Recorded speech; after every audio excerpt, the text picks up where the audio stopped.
There's something almost magical about standing in front of an ancient piece of artwork, isn't there? The faint strokes of pigment on rock, the delicate weave of a centuries-old textile. Each one feels like a whisper from the past, a fleeting moment of emotion frozen in time. These aren't just decorations or artifacts. They're windows into the hearts and minds of people who lived thousands of years ago, people who wandered vast landscapes with no permanent home, but left behind something enduring, their stories. Today, we're embarking on a journey to uncover the hidden emotional world of nomadic tribes, as told through their breathtaking artwork. From the sun-scorched cliffs of the Sahara to the windswept plains of Mongolia, their creations speak a language beyond words, one of longing, resilience, joy, and survival. Think about the last time you felt a deep emotion. Maybe it was awe under a starry sky or loneliness in an unfamiliar place. Now imagine capturing that feeling not with words, but with whatever you had at hand. Crushed minerals, plant dyes, or even the fur of the animals you depended on. That's what nomadic artists did. Their work wasn't just about survival or utility. It was a way to process the vast, often harsh world around them. A single handprint on a cave wall might symbolize belonging, while the intricate patterns on a woven rug could map an entire spiritual belief system. These pieces aren't just art, they're diaries without pages, songs without sound, and they've waited centuries for someone to listen. So why does this matter now? Because in a world where we're more connected than ever, we've also never felt more distant from the raw, unfiltered human experience. The art of nomadic tribes reminds us that emotions are timeless, that the fear of the unknown, the joy of a successful hunt, or the grief of lost transcended cultures and millennia. By tracing their creative legacy, we're not just studying history, we're rediscovering the universal threads that bind us all. Over the course of this video, we'll decode the symbols, unravel the techniques, and step into the emotional landscapes these artists inhabited. Get ready to see the past not as a series of facts, but as a living, breathing tapestry of human feeling, one that still resonates today. To understand nomadic art, you have to picture life in motion, no fixed homes, no heavy materials, just the essentials carried from place to place.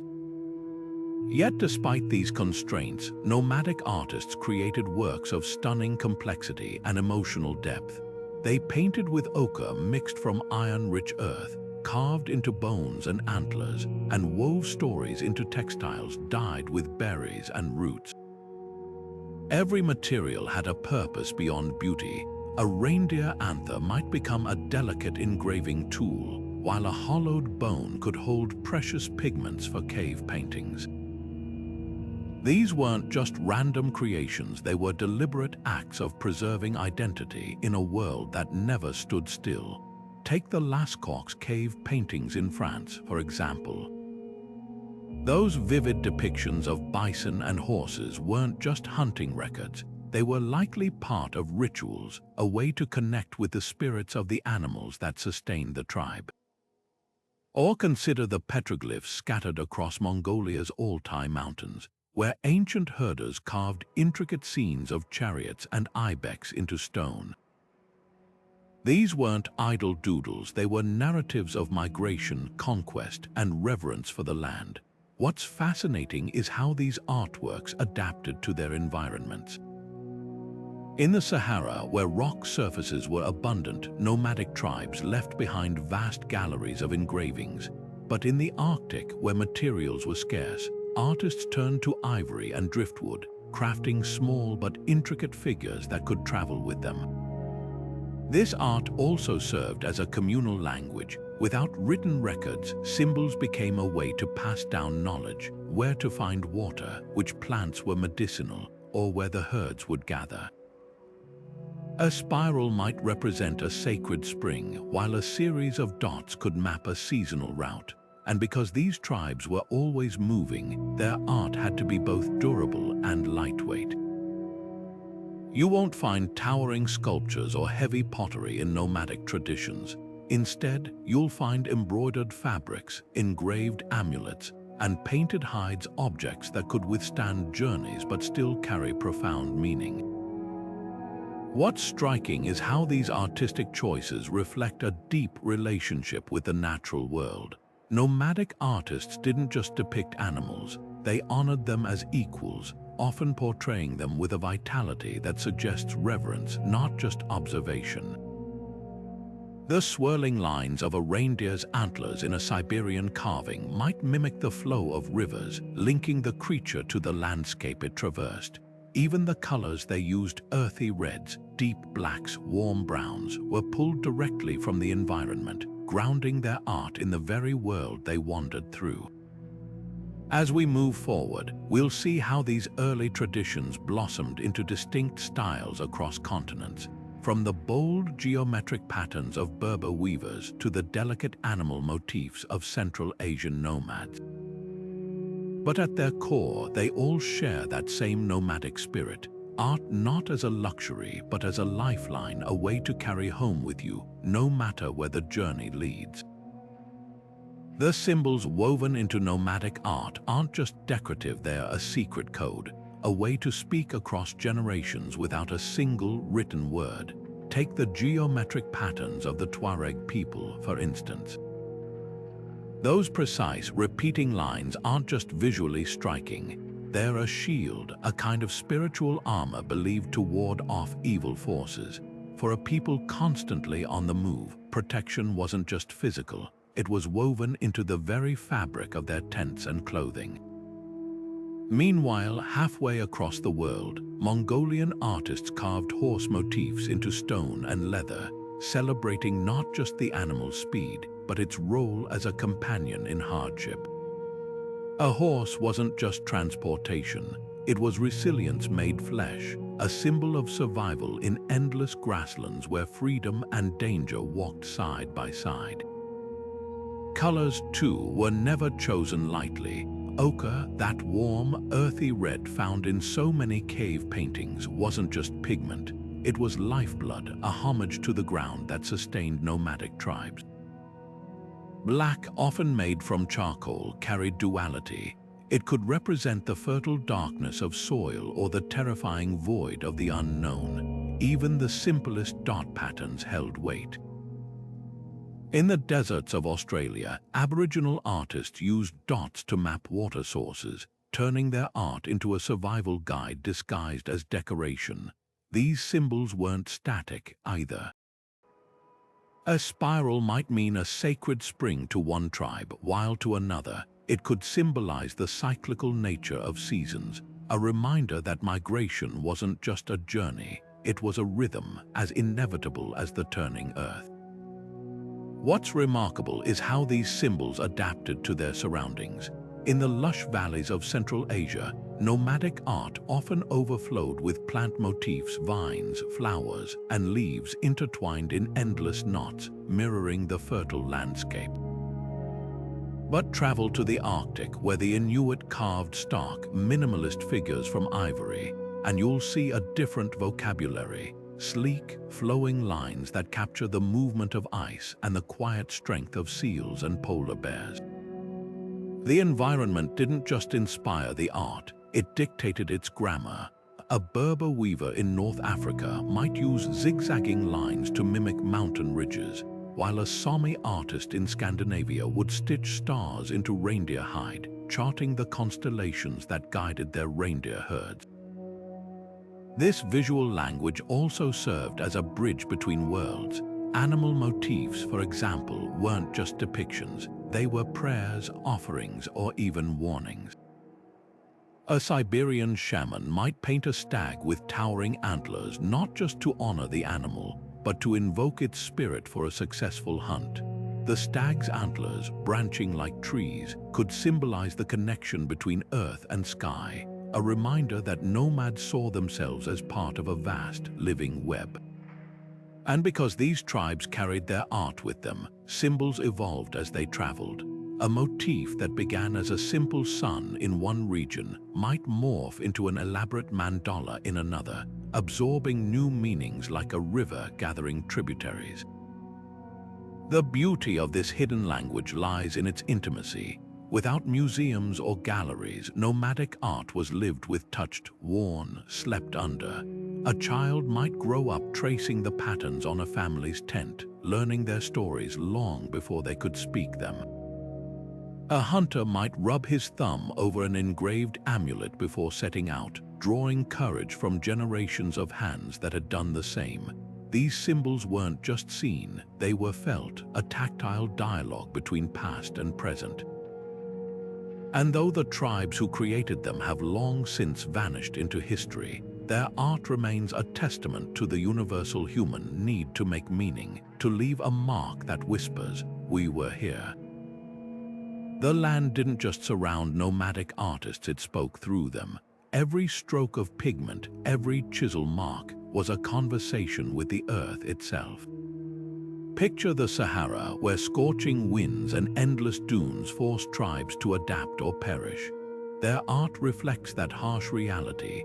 Bold, sun-bleached figures dance across rock faces, their simplified forms cutting through the glare like mirages. These weren't just drawings, they were love letters to survival, a way to claim beauty in a landscape that offered little mercy. Now shift your gaze north to the Arctic, where Inuit artists transformed walrus tusks into sinuous carvings of seals mid-swim. The ivory's natural curve mimics the roll of ocean waves, and the sleek lines capture the quiet power of creatures thriving in frozen waters. Here, art didn't fight the environment, it flowed with it, a testament to harmony rather than conquest. Even the materials themselves tell stories of adaptation. Saharan nomads used iron-rich clays to paint in burnt oranges and deep reds, colors pulled straight from the desert's crust. But in the Mongolian steppes, where grasslands stretched to the horizon, artists had a different palette. They crushed malachite for green hues that mirrored spring pastures, or mixed charcoal with animal fat to create blacks as dark as storm clouds rolling across the plains. These choices weren't accidental, they were acts of reverence, a way to carry the essence of home wherever they roamed. The emotional weight of these landscapes seeped into the art's very purpose. In places where water was scarce, like the Australian outback, Aboriginal dot paintings often mapped hidden springs, a visual lifeline disguised as artistry. Meanwhile, the Sami people of Scandinavia embroidered their clothing with intricate star patterns, turning everyday garments into celestial guides. For them, the northern lights weren't just a spectacle, they were a roadmap, and their needlework honored that relationship. But perhaps the most profound connection lies in how nomadic art mirrors the rhythms of the land. The swirling, repetitive patterns in Berber textiles don't just dazzle the eye, they echo the winds that shape desert dunes, a reminder that even in chaos there's pattern. And those haunting petroglyphs of reindeer in Siberia, their staggered placement across cliffs might trace ancient migration routes, turning art into a living calendar. The environment didn't just inspire these creations, it dictated their heartbeat. What emerges is a profound truth. Nomadic art was never separate from the world around it. A Tibetan nomad's prayer flag fluttering in the Himalayan wind isn't just decoration, it's a breath of color against the monochrome rock, a declaration of presence in the face of vastness. These artists didn't conquer their landscapes, they listened to them, and in doing so, left behind a language of resilience written in pigment, stone, and thread. Now imagine holding the tools that brought these visions to life, not polished brushes or fine chisels, but whatever the earth provided. A sharpened antler for engraving, a frayed twig as a paintbrush, or even a fingertip dipped in crushed berries. The ingenuity of nomadic techniques is a story in itself, one where every scrape and stitch reveals not just how they created, but why. Imagine crafting a masterpiece with nothing but what you could carry, no fancy studios, no specialized tools, just the raw materials nature provided. That was the daily reality for nomadic artists, who transformed the ordinary into the extraordinary with breathtaking ingenuity. A broken piece of antler wasn't just debris. It became a canvas for delicate Sami engravings, its smooth surface telling stories of reindeer herds under the Arctic sun. Camel hair shed during seasonal migrations wasn't discarded, it was spun into the luminous threads of Kazakh rugs, each knot a testament to patience and skill. Even the campfire's remnants had purpose. Charcoal, ground into powder, became the deep black outlines of cave paintings, while crushed ochre from riverbeds lent warmth to depictions of hunts and ceremonies. What's fascinating is how these artists turned limitation into liberation. Without permanent workshops, every material had to serve multiple roles. A single bone might be a spoon at mealtime, a polishing tool by afternoon, and by evening, the handle of a makeshift brush dipped in berry dye. Pigments weren't store-bought. They were gathered malachite for vibrant greens, iron oxide for earthy reds, or even crushed mollusk shells for rare, luminous whites. These colors weren't just decorative, they carried the essence of the land itself. A Tibetan nomad painting a sacred mantra might use yak milk as a binder, infusing the art with the animal's spiritual significance. Every choice was intentional, every resource maximized. Speed and portability were just as crucial as creativity. Nomadic art couldn't be heavy or fragile. It had to survive journeys across deserts, mountains, and tundras. That's why you won't find towering stone sculptures in these traditions. Instead, think of the Mongolians, who painted elaborate scenes on lightweight leather scrolls that could be rolled and tucked into a saddlebag. Or the Bedouin women who stitched intricate geometric patterns into tent panels, turning their homes into moving galleries. Even the famed petroglyphs of the American Southwest were often carved quickly, their bold lines designed to endure wind and rain while conveying messages to fellow travelers. Yet, for all their practicality, these methods birthed techniques that still astonish us today. Take the Sami's duoji tradition, where birch roots were boiled and split into threads finer than modern wire, woven into containers so watertight they could hold milk.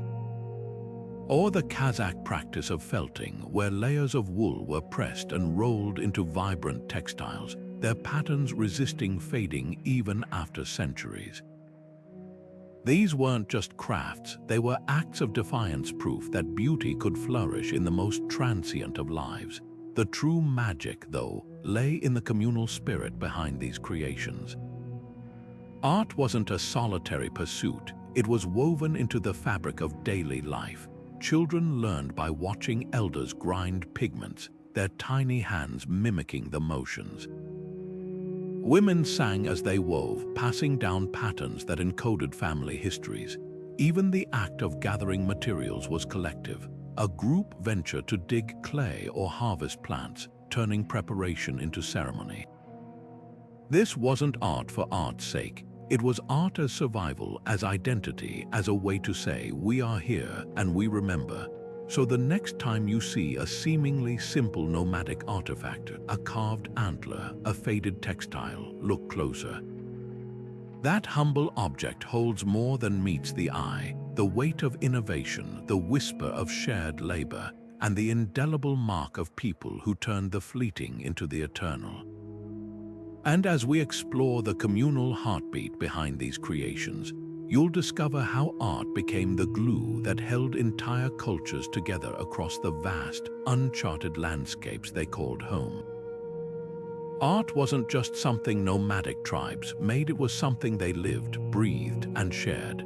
Picture a circle of women weaving under the open sky, their hands moving in rhythm as stories unfurl with every knot and stitch. Or imagine elders tracing symbols in the sand by firelight, children leaning in as the lines become maps, myths, and memories all at once. This wasn't art confined to galleries or signed by lone geniuses. It was a chorus of voices, each contributing to a tapestry of collective memory. Take the Bedouin Sodu weaving, where geometric patterns encoded tribal lineages. A single zigzag might represent a mountain crossed during a great migration, while a diamond shape could honor a beloved ancestor. These designs weren't just decorative, they were threads of identity woven into the very fabric of daily life. The power of this shared creativity lay in its ability to transform individual experiences into communal treasures. A Kazakh grandmother teaching her granddaughter to embroider a falcon motif wasn't just passing down a technique. She was entrusting her with a symbol of freedom that had flown through generations. Even the act of creating was social. Among the Tuareg, men traditionally crafted intricate silver jewelry, but the designs were born from collective wisdom, a shared vocabulary of crosses, crescents, and dots that whispered of protection, status, and connection to the land. And when night fell, stories painted in the air around campfires became another kind of art, where gestures and voices turned battles, droughts, and celestial events into living heirlooms. This collective approach also softened the edges of hardship. In the harsh expanse of the Gobi Desert, Mongolian herders sang long songs together, their drawn-out melodies mirroring the vastness of the steppe. The songs weren't just entertainment, they were emotional anchors, a way to stitch joy and sorrow into something bearable, even beautiful. Similarly, the Navajo people's communal sand paintings, created during healing ceremonies, vanished after use, emphasizing that the art's value lay not in permanence, but in the act of creation itself. The message was clear: some things are too sacred to own, too powerful to hoard. What's striking is how these traditions blurred the line between artist and audience. Among the Wadab of West Africa, young men adorned themselves in elaborate face paint and vibrant robes for the Jerwal festival, turning their bodies into canvases for communal admiration. The judges were often women who selected the most captivating designs, a celebration where beauty was a dialogue, not a monologue. Even children played their part, molding tiny animal figures from clay or arranging pebbles into patterns, their games quietly schooling them in the visual language of their people. This interdependence extended to materials too. A single Berber rug might contain wool from a dozen different herds, dyed with plants gathered by multiple families. The finished piece wasn't credited to one weaver but celebrated as a testament to the group's harmony. Compare that to today's obsession with individual ownership, and the contrast is profound. Nomadic art asked a radical question. What if creativity wasn't about leaving your mark, but about adding your voice to a chorus that would long outlast you? The spiritual dimensions of these practices run even deeper, hinting at a truth that resonates across continents, that for nomadic peoples, art was never just about the physical world. It was a bridge to the unseen, a way to navigate the mysteries of existence with pigments, patterns, and prayers. To truly grasp the depth of nomadic spiritual art, you have to understand that for these wandering cultures, the divine wasn't separate from daily life. It was woven into every step, every breath, every stroke of color. Take Tibetan prayer flags, those vibrant squares of cloth dancing in the Himalayan winds.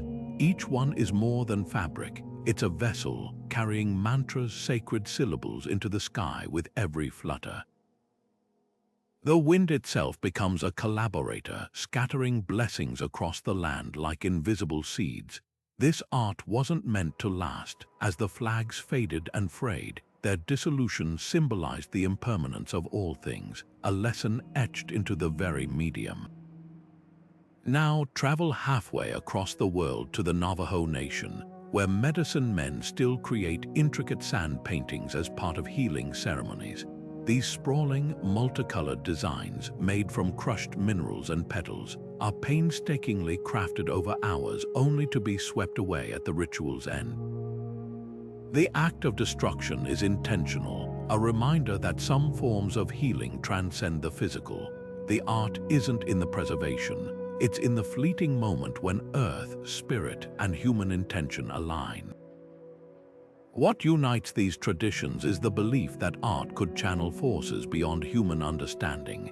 Siberian shamans carved spirit figures from birchwood, their faces twisted in expressions of ecstasy or anguish, as if frozen mid-conversation with the unseen.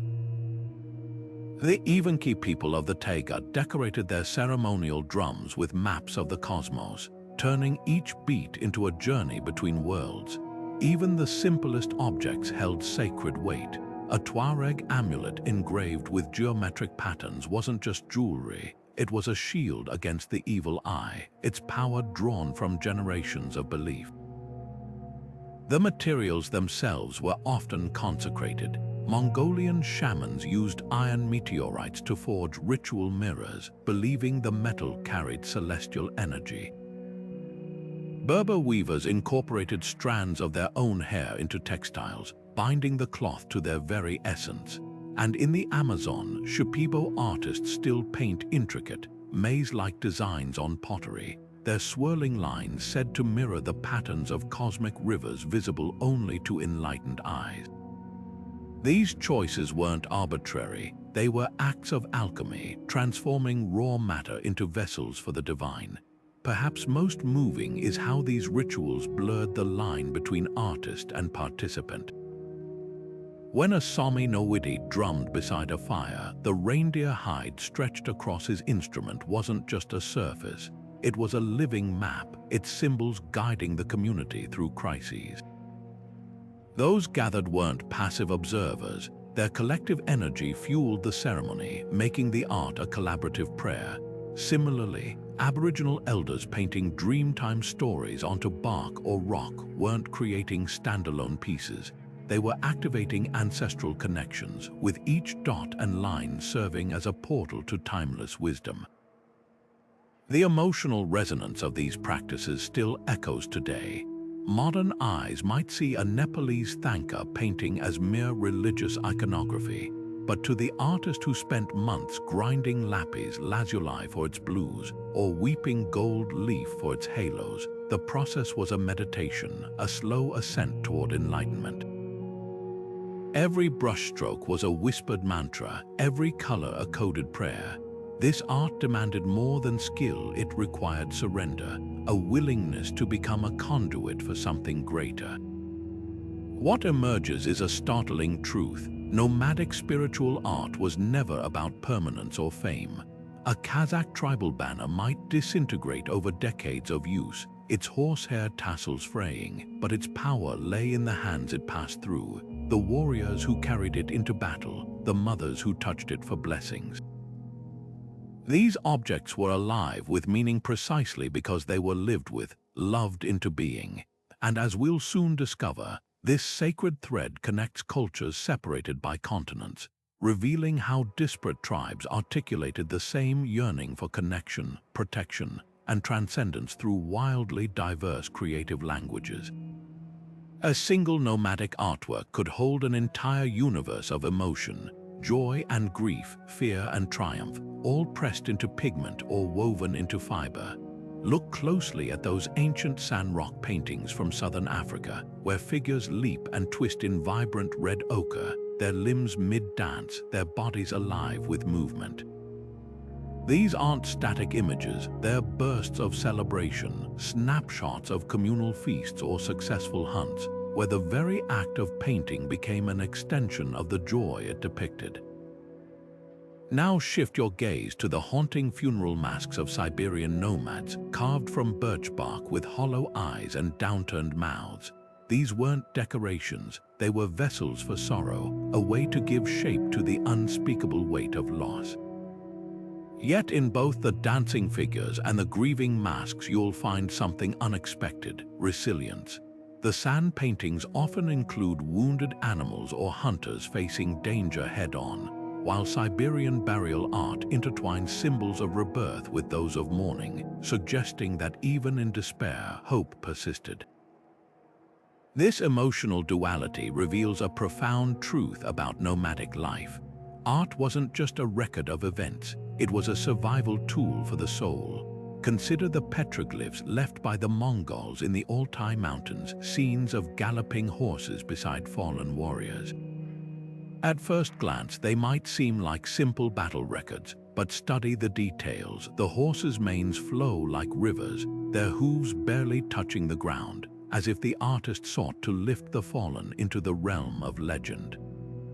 Grief here isn't an end, it's a transformation, a way to honor those lost while affirming the tribe's unbroken spirit. Similarly, the intricate embroidery on a Berber woman's shawl might bloom with geometric flowers, a defiant splash of beauty in a harsh desert existence. Every stitch whispered, "We endure." Nature's raw power also stirred deep emotional responses in nomadic art, often blurring the line between awe and fear. The Sami of Scandinavia painted red ochre figures of bears on sacred drums, not as threats, but as spiritual guides, their massive forms both terrifying and revered. In Australia's Arnhem Land, Aboriginal artists depicted lightning snakes with zigzag bodies that mirrored both the deadly strike of a storm and the life-giving rivers it created.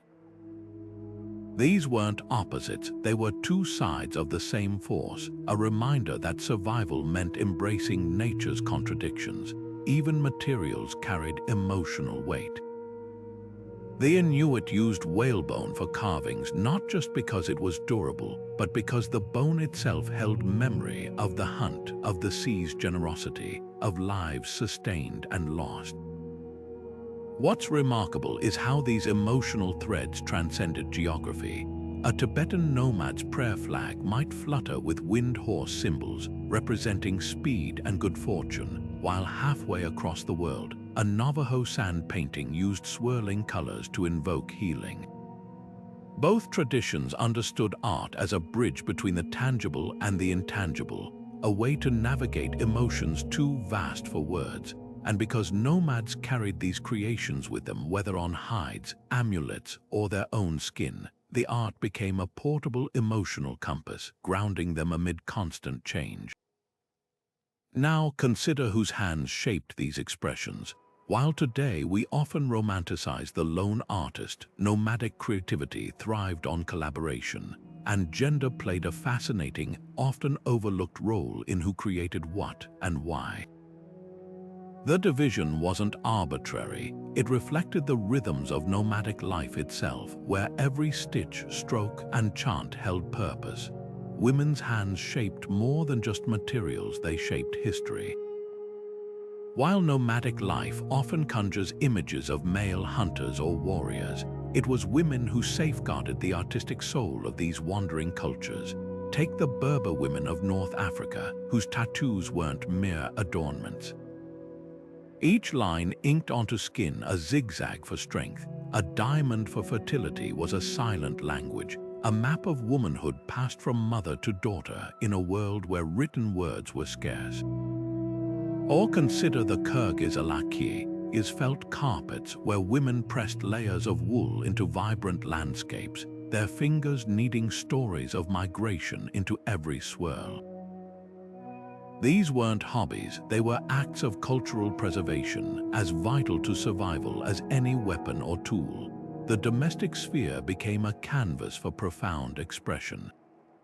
Mongolian mothers stitching Zyorag embroidery onto their children's cradles didn't just sew pretty patterns. They wove spells of protection, threading symbols like the Ka's eternal knot to ward off evil spirits. In the tents of the Turkmen, girls as young as 6 learned to weave gulls, those mesmerizing geometric motifs that encoded everything from tribal identity to marital status. What's striking is how these feminine arts often centered on transitions: birth, marriage, death.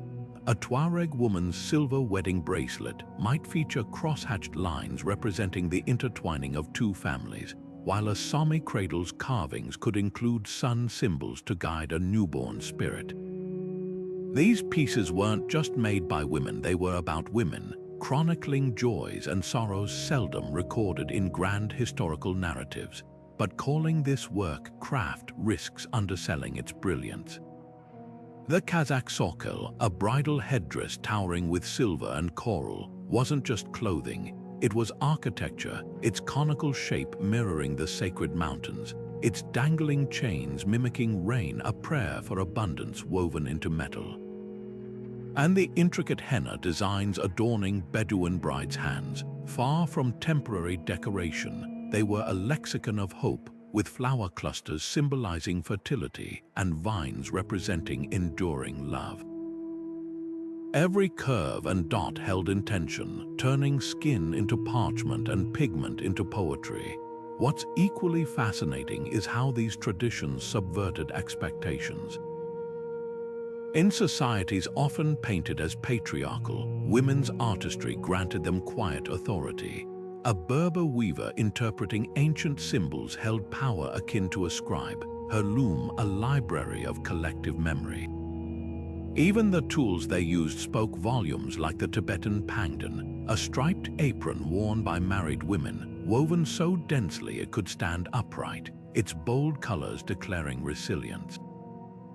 These women weren't just keeping traditions alive, they were innovating, adapting motifs from traders and travelers while ensuring the core of their culture remained unbroken. Their legacy challenges modern assumptions about art and gender. While Renaissance Europe relegated women to muses or marginalia, nomadic women were the undisputed auteurs of their mediums. A single Kyrgyz Shyadak felt rug might take a mother and daughter months to complete, its layered wool cut into intricate patterns resembling mountain peaks, a collaboration across generations. And when a Wadab woman in Niger braided her hair with golden coins, she wasn't just accessorizing, she was embodying her family's nomadic journey, each strand a testament to movement and survival. These artists remind us that beauty and utility were never separate. A Navajo woman weaving a storm pattern into a blanket wasn't just creating art, she was weaving a prayer for rain into the very fabric of her family's warmth. The loom became an altar, the yarn an offering, and as we turn our gaze to the trade routes that connected these disparate cultures, you'll see how women didn't just preserve traditions, they transformed them, absorbing new ideas while keeping their people's emotional heartbeat alive. The Silk Road wasn't just a route for spices and silk, it was a living, breathing artery of emotion, pulsing with the stories of countless travelers. Picture a lone camel caravan winding through the Pamir Mountains, its saddlebags brimming with more than goods. Bundled between bolts of fabric and ceramic jars were ideas, techniques, and artistic whispers that would forever alter the visual language of nomadic cultures. When a Persian floral motif found its way onto a Mongolian saddle blanket, it wasn't mere decoration. It was a silent dialogue between strangers who'd never meet. A Tibetan artist might incorporate Chinese cloud patterns into a Thangka painting, not as imitation, but as a way to process awe, the dizzying realization that their world was far vaster than the high valleys they called home. This cross-pollination birthed hybrid emotions as complex as the patterns themselves. Consider the etched textiles of Xinjiang, where swirling Arabic calligraphy interlaced with nomadic animal motifs. The result wasn't confusion, but a new kind of beauty, one that held the melancholy of displacement alongside fierce cultural pride. A Turkmen woman weaving a carpet might not Persian-inspired botte shapes alongside traditional tribal gull motifs, her hands reconciling two worlds with every pull of the thread. These creations became emotional palimpsests, layers of influence whispering, "I am from here and also from there." The exchange wasn't always equal, though. With the rise of colonial empires, the organic flow of ideas gave way to something more transactional and often exploitative. European traders admired the exotic beauty of nomadic rugs but demanded alterations, brighter colors for Victorian parlors, simplified patterns for mass production. Suddenly, art born from spiritual symbolism became a commodity, its meaning diluted to suit foreign tastes. The Berlin Museum's collection of Sami drums, stripped from their sacred context and displayed as curiosities, epitomized this rupture.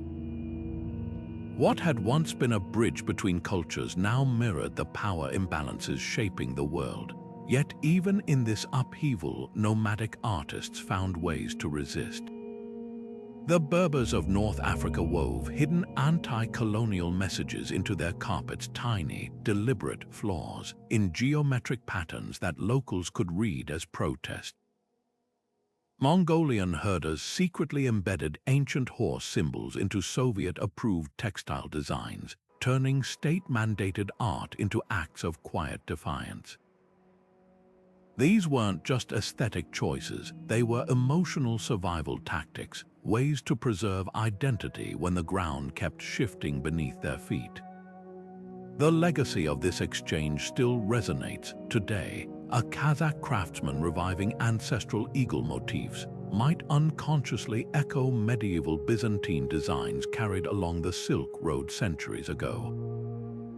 The past isn't gone, it's folded into the present like layers of felt pressed together by generations of hands. And as we turn to examine how modernity both threatens and transforms these traditions, remember this: every stitch, every stroke, every pigment ground from earth carries a story of collision and fusion, proof that art, like emotion, refuses to be contained by borders. Colonial powers didn't just redraw borders, they tried to erase entire ways of life. For nomadic tribes, the forced shift to settled existence struck at the heart of their creative traditions. Picture a Berber weaver in 19th century Algeria, her loom confiscated by French officials who saw wandering lifestyles as uncivilized, or Inuit families in Canada separated from their sled dogs and thus their mobility by government decree. These weren't just policy changes, they were direct attacks on the rhythms that had sustained nomadic art for millennia. Without seasonal migrations, the very wellspring of inspiration dried up. How could Saharan tribes paint the shifting dunes if confined to villages? How could Sami herders carve reindeer motifs if their herds were taken away? The land, once a collaborator, became a prison. European museums accelerated this rupture by plundering sacred objects as curiosities. The British Museum's collection of Aboriginal Tjuringa stones, holy tablets etched with ancestral maps, is a stark example. Stripped from their ceremonial context and displayed behind glass, these artifacts lost their living meaning. Collectors prized the exotic beauty of Turkmen carpets, but ignored the coded messages woven into their patterns, stories of water sources or warnings of bandit raids. The art was gutted, reduced to aesthetics divorced from function. Even the materials changed under colonial pressure. Synthetic dyes replaced natural pigments in many traditions, not by choice but because imported chemicals were cheaper and faster, severing yet another link to the land. Yet in the shadows, resistance flickered. The Maori Moko facial tattoos tell one of the most defiant stories.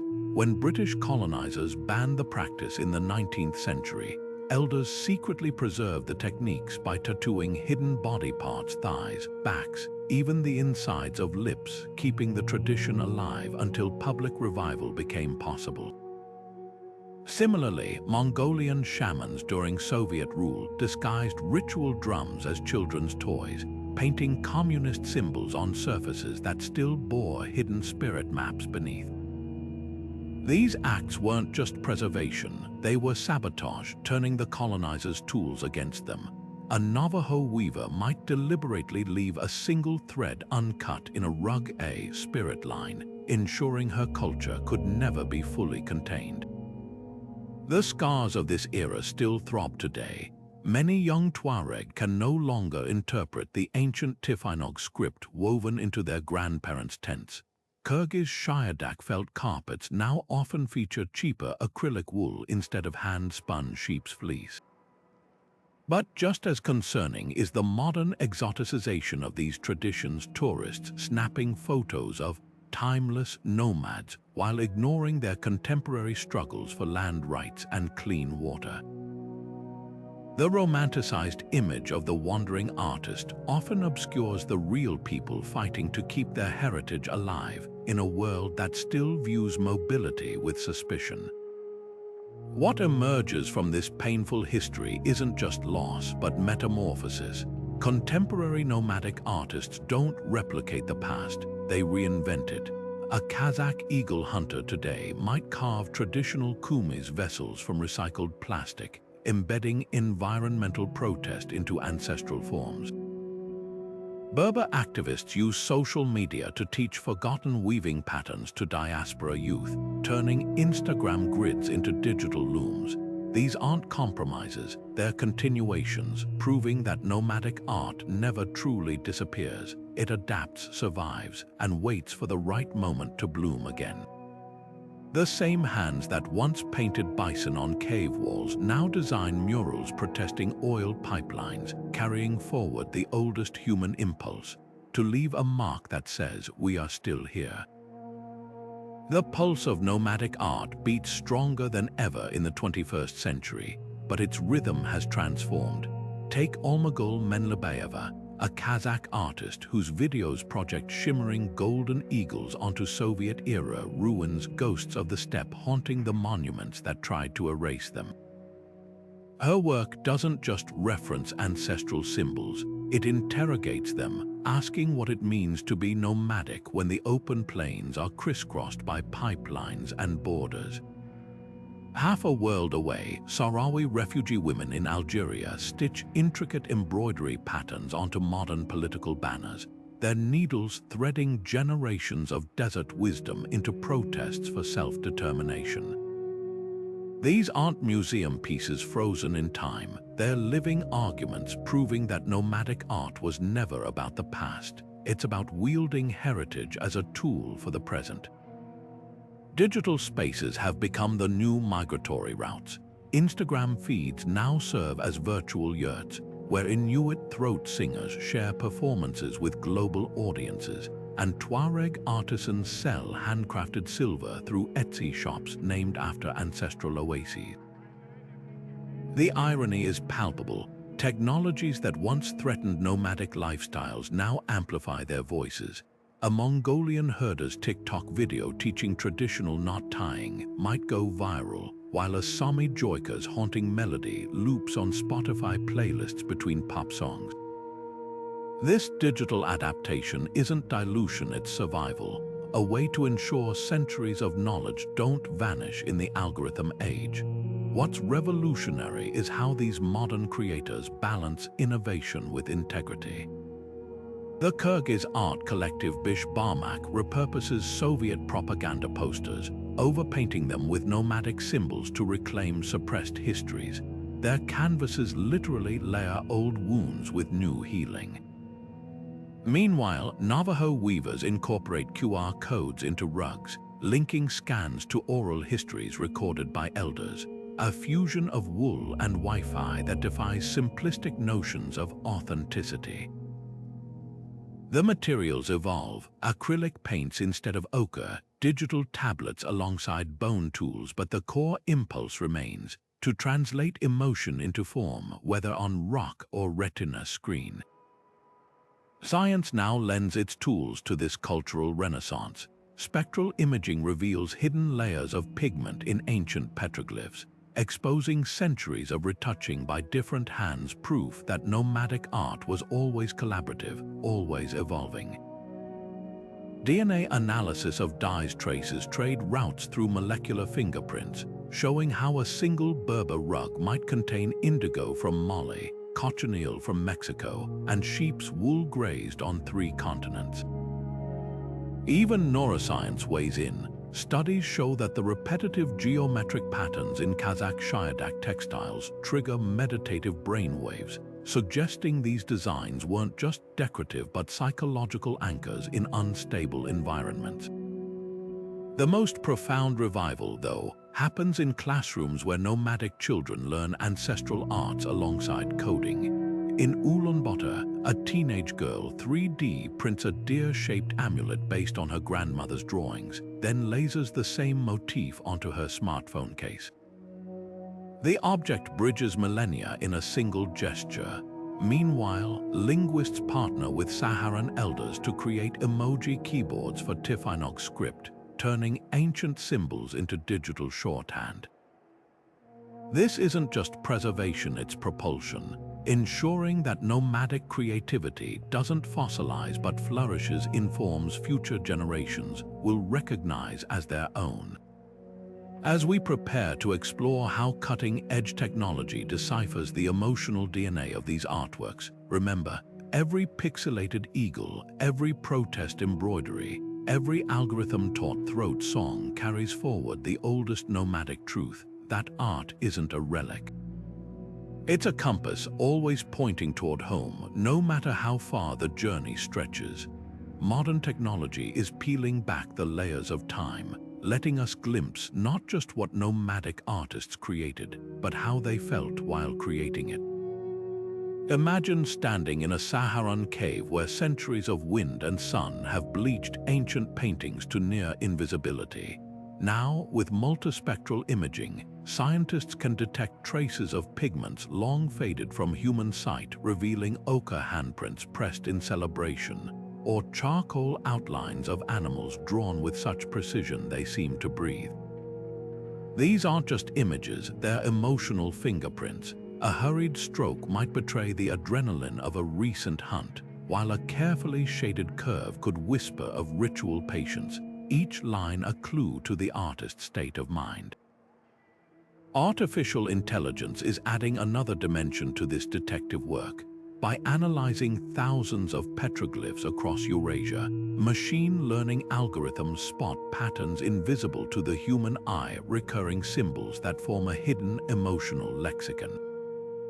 A spiral carved deeply into Siberian rock might appear alongside scenes of migration, suggesting hope for safe passage. In Mongolia, AI maps the density of horse motifs across different regions, revealing how their frequency spikes near water sources, tying artistic expression to relief and gratitude. Even the absence of art speaks volumes. Gaps in artistic activity along certain trade routes hint at periods of drought or conflict, silent testimonies to hardship. But the most intimate revelations come from studying the artist's very hands. High-resolution 3D scans of brushstrokes in Australian Aboriginal rock art show variations in pressure, some lines feather light, others gouged with intensity. Archaeologists now compare these marks to the neurological tremors seen in modern artists under stress, suggesting that a shaky outline in a Namibian cave painting might not be lack of skill, but fear carved in stone. Conversely, the rhythmic dots in sandrock art, perfectly spaced like heartbeat intervals, imply trance-like focus, their creators lost in the flow of creation. Yet for all its brilliance, this technological frontier isn't without shadows. As we'll soon explore, the same tools that decode emotions also raise thorny questions. Who has the right to interpret or even access these intimate layers of tribal heritage? When a sacred symbol is revealed by multispectral imaging against the wishes of living descendants, is it discovery or violation? The answers aren't in the algorithms, but in the delicate space between curiosity and respect. For now, what's undeniable is that every scan, every pixel, every AI-assisted insight brings us closer to the most human truth of all. That art, across millennia, has always been a mirror, not just of the world its makers saw, but of the hearts they carried within them. The question of who truly owns nomadic art isn't just about legality. It's about justice, memory, and the right to grieve. Walk through the hallowed halls of any major European museum, and you'll likely encounter treasures ripped from their origins. A Tuareg wedding veil displayed under glass in Paris, a Navajo sand painting replica in Berlin, or a Sami shaman's drum mounted like a trophy in Oslo. These objects weren't donated. They were taken, often at gunpoint during colonial raids, then catalogued as collector's items, while the cultures that birthed them fought for survival. But here's the painful twist. Many nomadic tribes didn't even conceive of art as something to own.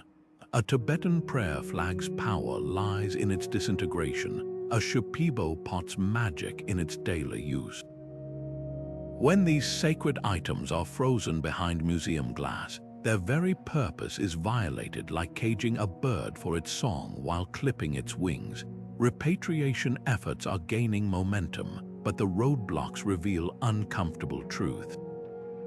Some institutions argue they're preserving fragile artifacts that might decay if returned to harsh climates, a claim that rings hollow when you see climate-controlled storage units in Niger's desert or Mongolia's state-of-the-art cultural centers.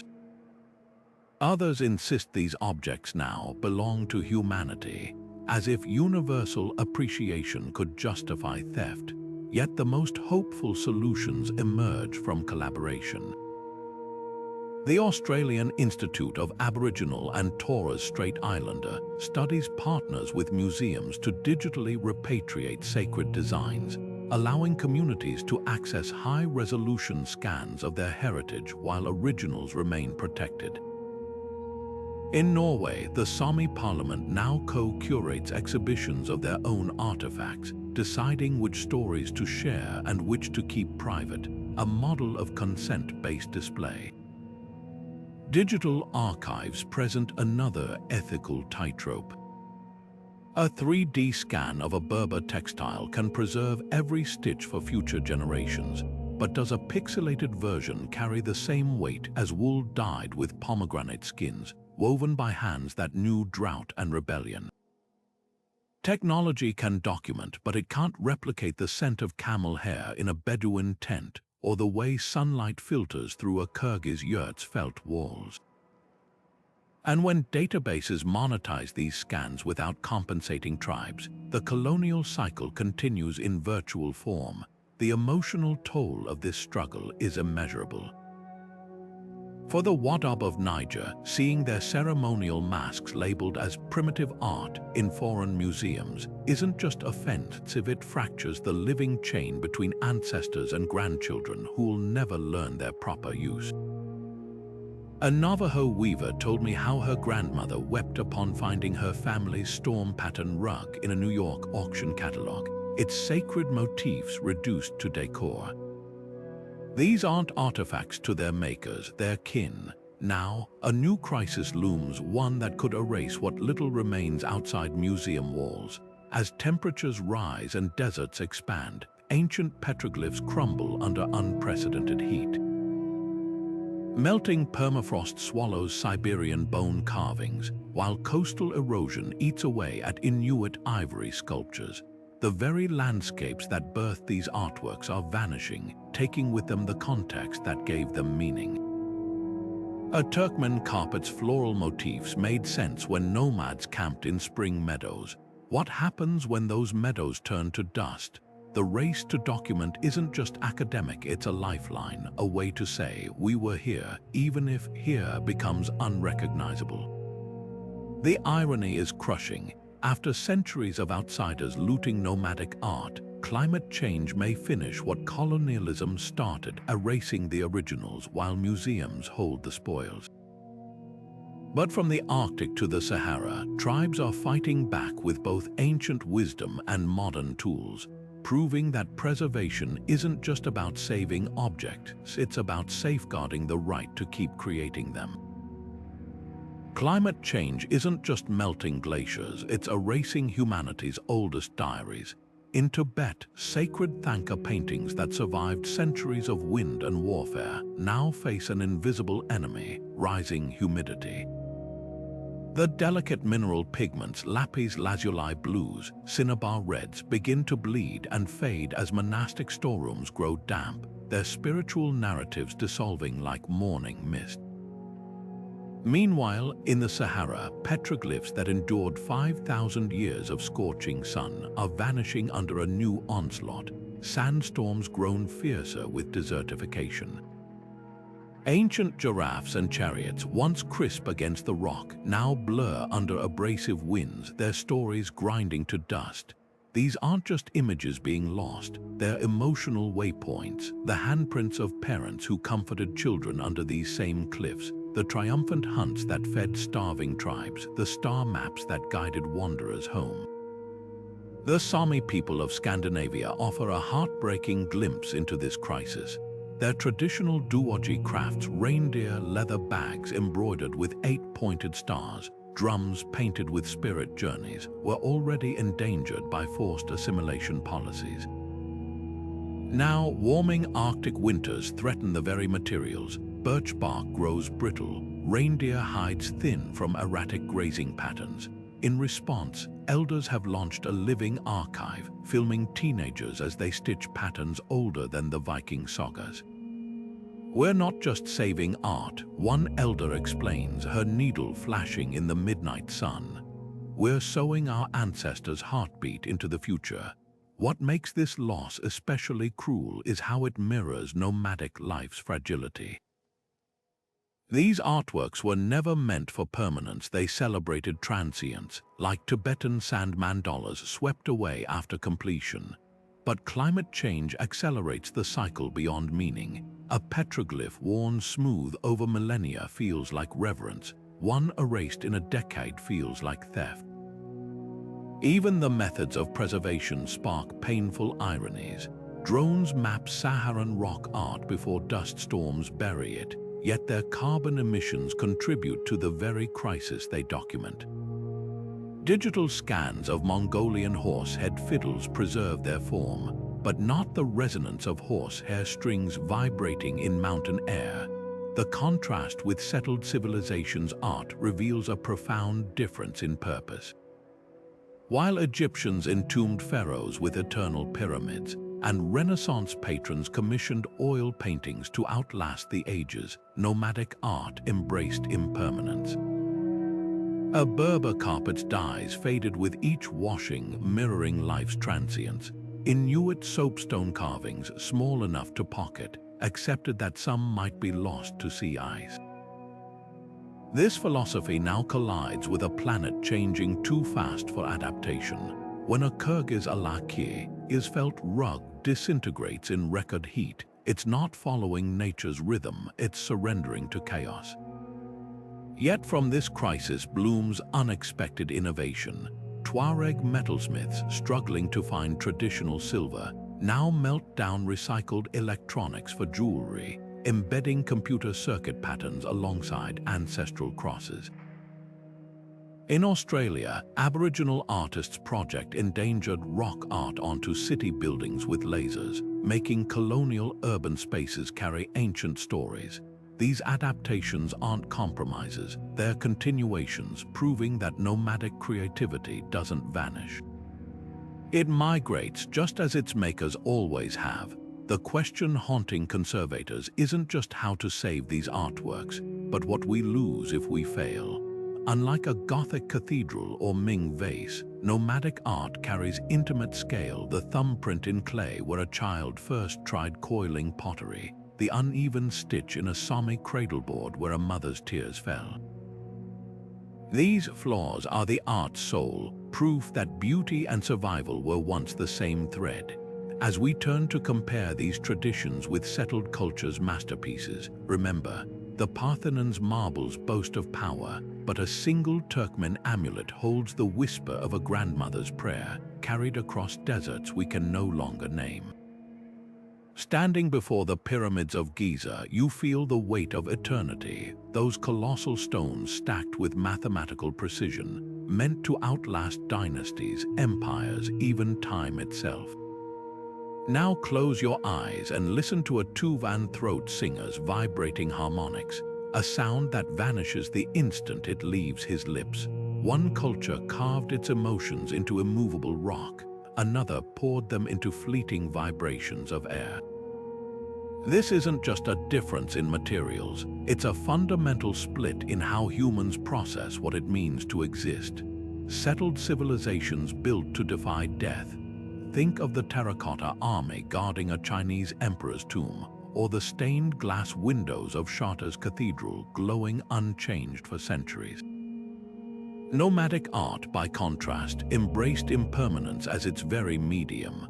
A Tibetan sand mandala destroyed after weeks of painstaking work, a Navajo chant that alters slightly with each performance. These weren't failures of preservation, but triumphs of philosophy.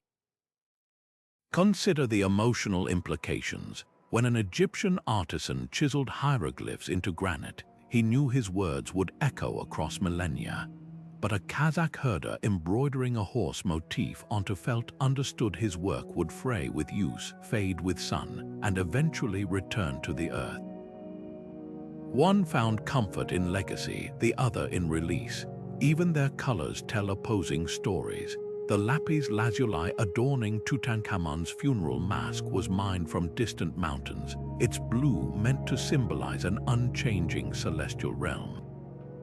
Meanwhile, the vegetable dyes in a Berber woman's weaving shift with every wash, mirroring the way desert light transforms from dawn's gold to dusk's violet, a celebration of transience woven into every thread.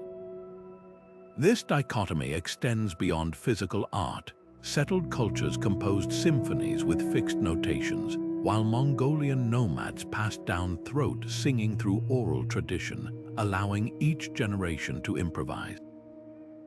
The ancient Greeks built amphitheaters for plays about eternal human struggles, but the Sami of Scandinavia told stories through Joic songs so personal they couldn't be performed by anyone but their creator. One sought universal truths, the other honored irreplicable moments. Yet here's the paradox: nomadic art's very ephemerality often made it more emotionally potent.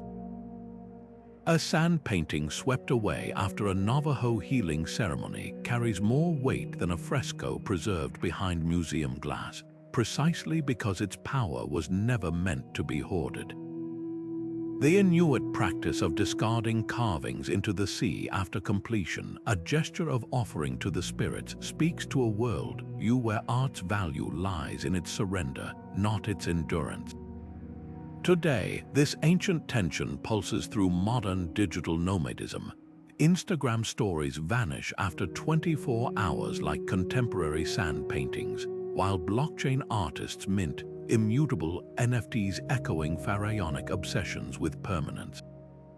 The nomads of old might smile at our rediscovery of their truth. That beauty isn't diminished by its brevity, it's deepened. As we'll soon explore, their emotional legacy isn't confined to history. It's coded into the way we now navigate a world where the only constant is change. From the Mongolian steppes to a Brooklyn coffee shop, the threads of nomadic artistry weave through time in ways we barely notice. Today's digital nomads, hunched over laptops in co-working spaces, might seem worlds apart from ancient herders, but peel back the surface and the parallels are startling.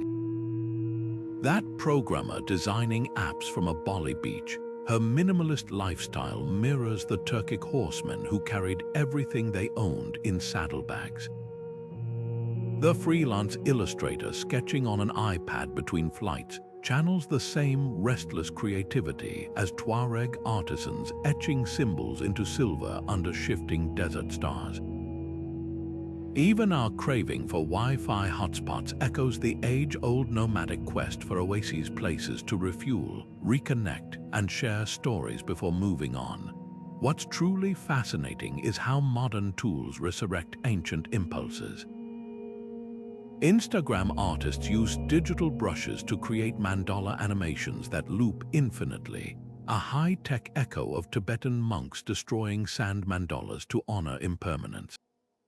Etsy shops sell algorithm-generated, nomadic pattern wallpapers, their algorithms unknowingly replicating the geometric precision of Berber weavers. And when a remote worker journals about loneliness in a Lisbon hostel, their words could slip seamlessly into the diary of a Silk Road merchant 1,000 years ago. Both grapple with the same emotional cocktail, freedom's exhilaration mixed with rootlessness's ache. This isn't mere coincidence, it's cultural memory encoded in our bones. Neuroscientists note that repetitive motions, whether tapping a touchscreen or knotting a carpet, trigger similar meditative brainwaves, the dopamine hit when a tweet goes viral. It's not so different from the rush a Mongolian horseman felt seeing his tribe's emblem recognized across the steppe.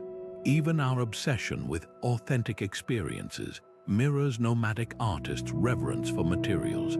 Just as Inuit carvers prized ivory for its connection to the hunt, modern travelers seek out artisanal workshops where craft still bears the maker's fingerprints.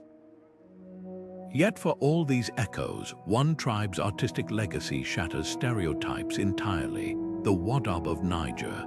While popular culture reduces nomads to austere survivalists, Wadab men spend hours crafting elaborate makeup from crushed minerals, adorning themselves for the Jerwal festival like living canvases.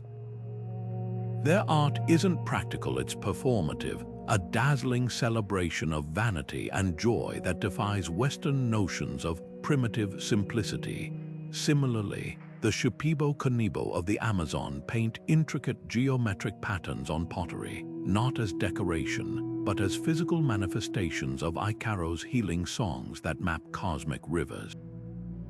These traditions remind us that nomadic art was never just about utility. It was and is about daring to create beauty in transient lives. The Kazakhs offer another revelation. While we imagine nomads as disconnected from technology, their ancestors invented the world's first portable architecture, the yurt, a collapsible marvel of felt and lattice that inspired modern geodesic domes. Today's Kazakh designers fuse these ancient engineering principles with space-age materials, proving innovation isn't the opposite of tradition, it's its natural progression. Meanwhile, in the Arctic, Sami musicians run recording studios inside reindeer herding cabins, layering electronic beats over ancestral joik songs. Their soundscapes don't modernize the past, they extend its conversation. These living traditions challenge us to rethink what connection really means. When a Wadab teen posts festival photos on TikTok or a Sami gamer streams while wearing a traditional gakti, they're not abandoning heritage, they're defending it on new frontiers. The screens may change, but the impulse remains, to say, this is who we are, in colors too vibrant to fade. As we turn next to the forgotten tribes whose art redefines resilience, remember every pixel, every post, every swipe carries traces of a pattern first drawn in sand, then silk, and now in the digital ether between us all. The Rabari women of India's Thar desert stitch more than just fabric. They weave entire cosmologies into their vibrant skirts and veils. Tiny mirrors, carefully sewn into intricate embroidery, catch the sunlight like scattered stars, but their purpose runs deeper than beauty. These reflective shards act as spiritual armor, deflecting the malevolent gaze of the evil eye, a belief that envy can manifest as tangible harm. Every swirl of crimson thread, every glinting circle, becomes a whispered conversation between the visible and invisible worlds.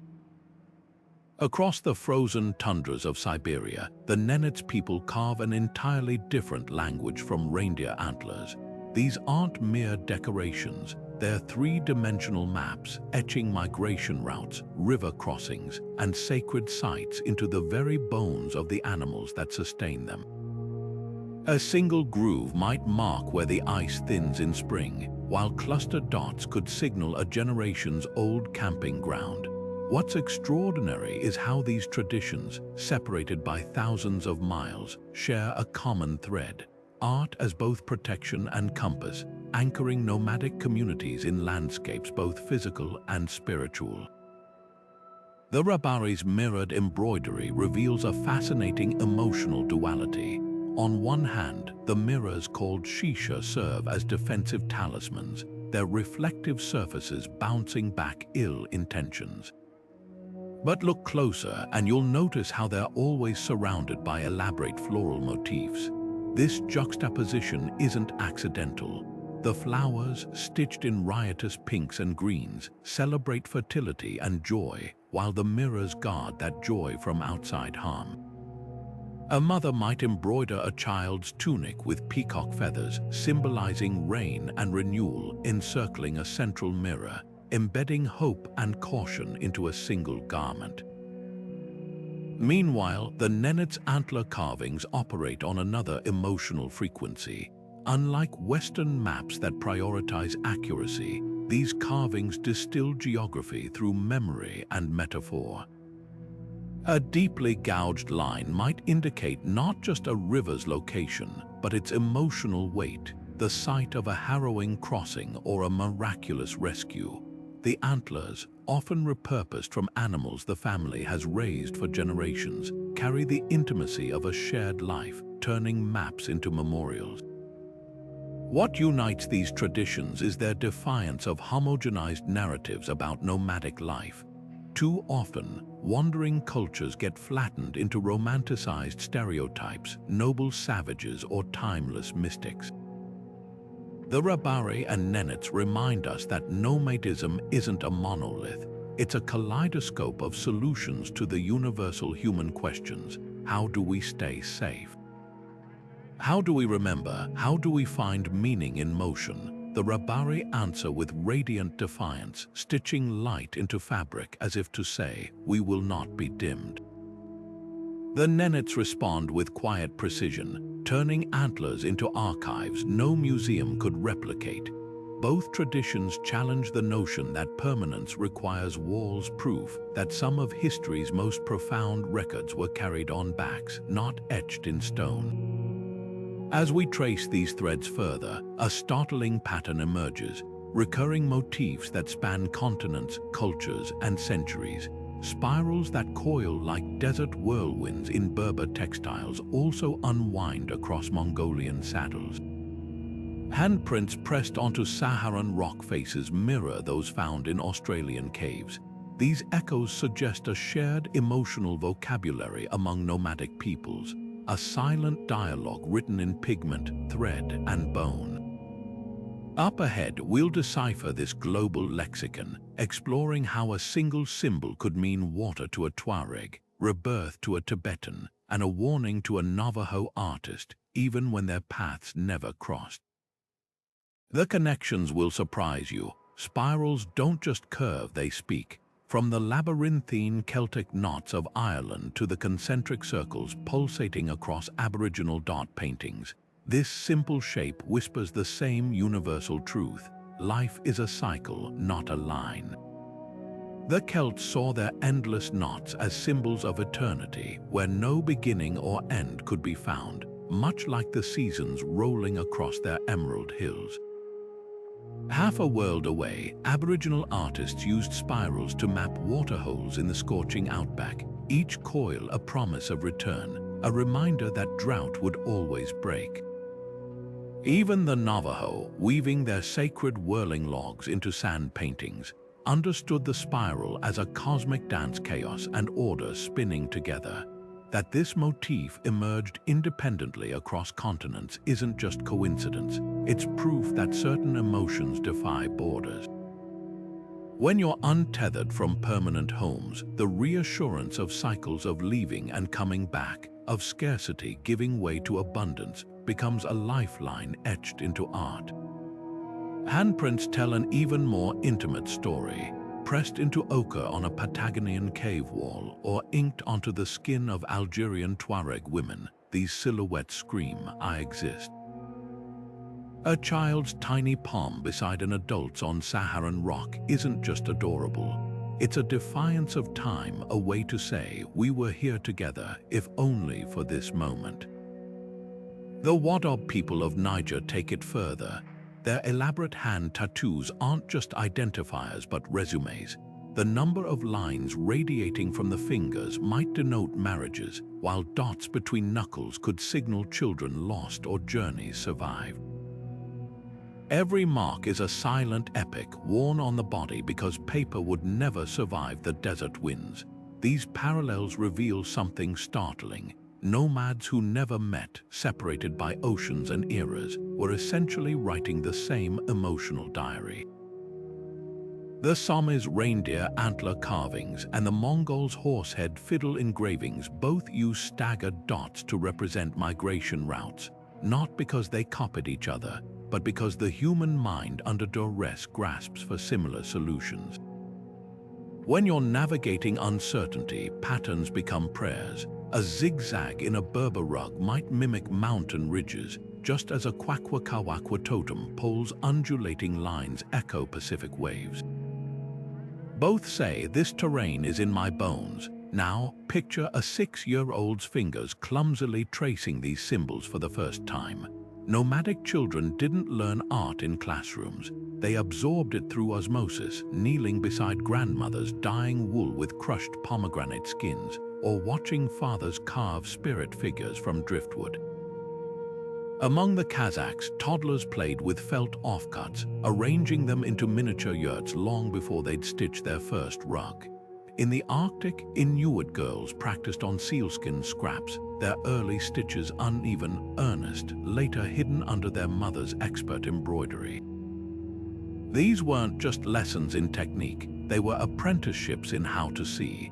A Mongolian boy sketching horses wasn't merely drawing, he was learning to observe the flick of an ear that signaled fear, the muscle tension that predicted stamina.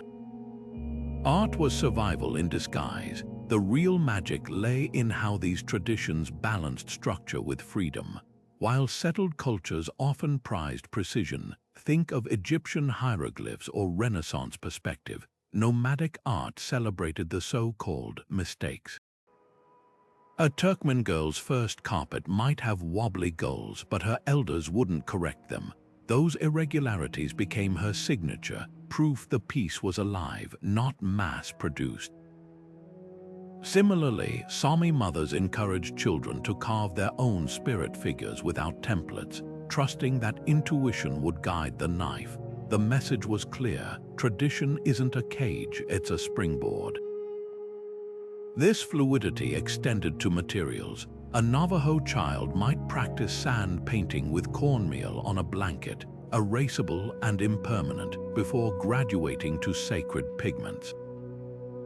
Bedouin boys learned calligraphy by scratching verses into desert-hardened clay tablets that crumbled after use. The medium's fragility taught a radical lesson. Mastery isn't about permanence but presence. You didn't create to leave a mark, you created to understand, here and now. Perhaps that's the greatest gift nomadic artists offer us today. Not just stunning artifacts, but a blueprint for raising resilient creators.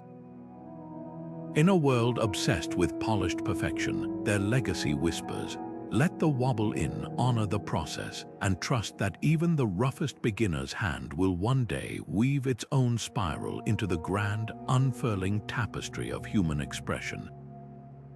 A child's first brushstroke in the soot of a dying fire wasn't just play. It was the beginning of a lifelong dialogue between hand and heart. Among the Inuit, mothers didn't hand their daughters instruction manuals for carving soapstone. They placed the cool, yielding rock into small palms and guided their fingers around the curves of a seal or walrus, teaching not just technique but reverence. Every slip of the blade became a lesson in patience. Every polished surface a mirror of the child's growing connection to the animals that sustained them. Meanwhile, on the Mongolian steppes, boys as young as 4 crouched in the grass with charred sticks, sketching the arch of a stallion's neck or the tension in its hindquarters before a gallop. These weren't idle doodles, they were acts of devotion, a way to memorize the nuances of creatures that meant the difference between survival and starvation. The classroom was everywhere. A Kazakh child assembling a miniature yurt from felt scraps wasn't just building a toy. They were internalizing the sacred geometry of home, how the circular lattice symbolized the eternal sky, how the door must always face south to greet the sun. Sand became parchment for Bedouin children tracing zigzagging caravan routes between imaginary oases, their fingers learning to map necessity into beauty. Even games held deeper layers. When Sami girls strung reindeer sinew through pierced antler beads, the rhythmic back and forth of the needle mimicked the stitches their mothers used to sew winter boots, turning play into muscle memory. There were no grades, no rigid curricula, just the unspoken understanding that creativity wasn't a subject to study, but a language to live by. Mistakes weren't erased, they were cherished. A Turkmen grandmother might smile at a granddaughter's first attempt at weaving, where the gulls, those emblematic floral motifs, came out lopsided. "See how your hands trembled here."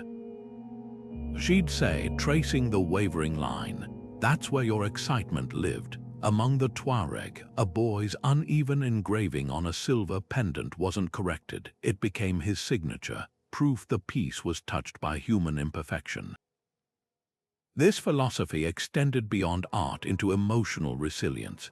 When a Navajo child's sand painting smudged during a healing ceremony, elders didn't scold. They refilled the pouch of colored minerals and whispered, "Try again, but slower this time."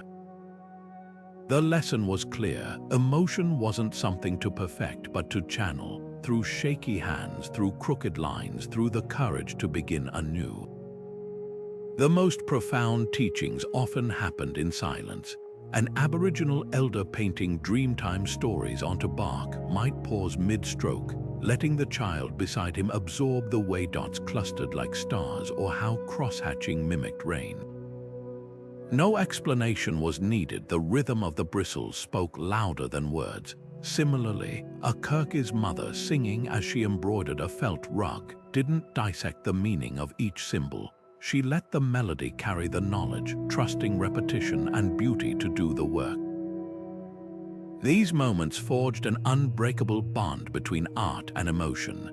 A Mongolian girl shaping dough into miniature horses wasn't just practicing for future sculptures. She was kneading grief for a lost foal or joy for an upcoming festival into tangible form. What emerges from these traditions is a radical idea: that creativity isn't a skill to master, but a way to navigate being human. The Tuvan throat singer who teaches his son to harmonize with a river's rush isn't just passing down a musical technique, he's offering a tool to process loneliness under vast skies. The Wadab mother painting her daughter's face with golden ochre isn't just preparing her for festival, she's showing her how to transform into something transcendent, even if just for a night. This education left no division between art and life, between expression and survival. When every object you own must be carried on your back, beauty becomes weightless, etched into memory, stitched into fabric, hummed into existence between footsteps on an endless trail. And as we'll soon discover, these tender apprenticeships stood in stark contrast to the times when nomadic art became not just an emotional outlet, but a shield against devastation, when patterns held secrets and pigments mixed with tears. But that's a story written in darker hues, one we'll unravel when we examine how war and conflict reshaped these vibrant traditions. For now, linger on this truth. The greatest masterpieces nomadic cultures ever produced weren't the cave paintings or the textiles, but the generations of children who learned to see the world not just as it was, but as it could be through hands that carved, wove, and painted their way into belonging. When Chinese troops marched into Tibet in 1950, the monks of Gyantse Monastery faced an impossible choice: surrender their sacred sand mandala to destruction or watch it fall into enemy hands. They chose neither. Instead, they gathered in the pre-dawn darkness, chanting as they swept their months of intricate work into a single urn, releasing the mandala's blessings back into the wind. This act wasn't defeat, it was defiance in its purest form, proof that true art could never be captured, only set free. Half a century later, Syrian Bedouin women in Jordan's Zotari refugee camp pick up where those monks left off. Using scraps of salvaged fabric, they weave textiles embedded with bullet casings and shrapnel fragments, turning war's debris into something startlingly beautiful. A crimson zigzag might trace the path of a rocket, while indigo stitches cluster like mourners at a mass grave. These pieces don't just document loss, they transmute it, threading resilience through every tear. Crisis has always distilled nomadic art to its essence. When survival hangs by a thread, creativity doesn't vanish, it sharpens. The Tibetan Thangka paintings smuggled out during the Cultural Revolution were miniature masterpieces, some no larger than a palm, their pigments mixed with yak milk and devotion. The Kazakhs fleeing Stalin's purges stitched family histories into the linings of their Shyadak felt rugs, hiding ancestral symbols beneath Soviet-approved geometric patterns. Even in the bleakest moments, these artists clung to a radical truth. Beauty isn't a luxury, it's oxygen for the soul. Nowhere is this more evident than in the animal motifs that sustained nomadic spirits through centuries of upheaval. For the Mongolians, the horse wasn't just transportation, it was a living metaphor for endurance. Their horse-head fiddles, carved with stallions mid-gallop, wailed songs of exile across the steppe, each note a hoofbeat against despair. The Tuareg, displaced by modern borders, still etched camels into silver amulets, honoring the creatures that carried them through droughts no map could predict. And in the Arctic, Inuit carvers shape polar bears from soapstone, their curves echoing the predator's quiet prowl, a reminder that even in barren landscapes, life finds a way. What's extraordinary is how these animal symbols transcend literal representation. A Tibetan wind horse flag doesn't just depict a stallion, it becomes one, its fabric flutters carrying prayers like thunder. The Kazakh golden eagle, immortalized in jewelry and textiles, isn't merely a bird, it's sovereignty with wings, a declaration that no cage could hold their identity. These creatures anchor emotions too vast for words, the ache of migration, the ferocity of protection, the quiet hope that tomorrow's hunt will nourish today's hunger. The lesson whispered through these works is universal. When the world fractures, art doesn't just reflect the break, it becomes the glue. A Bedouin child tracing her mother's war tapestry learns that pain can be transformed, not just endured. A Tibetan monk watching his mandala dissolve understands that endings are also beginnings. And as we'll soon discover, this alchemy, this turning of wounds into wonders, didn't just survive adversity, it thrived because of it. The next chapter of nomadic artistry reveals how the very constraints of wandering life, scarcity, impermanence, uncertainty, became the forge for some of humanity's most breathtaking creations. A Kazakh child's first toy is often a felt horse, its mane stitched with the same care as the family's sacred textiles. This isn't mere play acting, it's the beginning of a lifelong kinship. Across the steppes, horses aren't just depicted in art, they're rendered with the same reverence as ancestors, their nostrils flaring in embroidered silks, their muscles tensed in bronze figurines mid-gallop. The emotional weight behind these portrayals shatters modern assumptions. When a Turkic artisan carves a wolf's sinewy form into a ritual cup, the animal isn't a threat, it's a mirror. Those sharp eyes and bared teeth symbolize the unbreakable loyalty of the pack, a quality nomads saw reflected in their own tight-knit clans. Even the fiercest creatures became kin in this shared language. Siberian shamans wore antlered headdresses not to dominate the stag's spirit, but to step into its perspective, to see the forest as both sanctuary and hunting ground. Color deepened these bonds further. The golden ochre washing over a Mongolian horsehair fiddle isn't just pigment, it's sunlight distilled, a visual ode to the animal's role as a lifeline. Tibetan nomads paint snow lions in searing turquoise, a hue reserved for sacred beings, elevating the creature beyond predator to protector. And in the Sahara, where water is more precious than silver, Tuareg artists etch camels in cool indigo, their humps arching like waves across the desert's burning canvas. These choices aren't arbitrary, they're emotional alchemy. A wolf rendered in stark black charcoal becomes a guardian shadow, while a reindeer painted with the reddish-brown of iron-rich clay pulses with the warmth of hearth fires. The psychology behind these palettes reveals a profound truth. Nomadic artists didn't just observe nature, they conversed with it. When a Kyrgyz weaver spins yak wool into buttery yellows and mossy greens, she's translating the mountain pasture's summer glow into something tactile. A Navajo dyer crushing sage into silvery gray pigment isn't just making paint, she's bottling the plant's cleansing smoke, its medicinal power transferred to the fibers. Even the absence of color speaks volumes. The stark white spaces in Sami drum paintings aren't emptiness. They're snowfields waiting for stories, the blank pages of a winter's tale. What emerges is a chromatic ecosystem where every hue carries emotional weight. The vibrant vermilion splashed across a Tibetan ceremonial mask doesn't just signify power, it thrums with the energy of 1,000 high-altitude sunrises, a visual adrenaline rush. Meanwhile, the deep blacks in Berber tattoos, drawn from charred almond shells, anchor the designs like night cradles the stars. These artists understood something modern science now confirms. Color isn't just seen, it's felt. The cobalt blues in Turkmen jewelry don't simply mimic the sky, they trigger the same expansiveness in the wearer's chest, a wearable piece of horizon. The most striking examples live in the contrasts.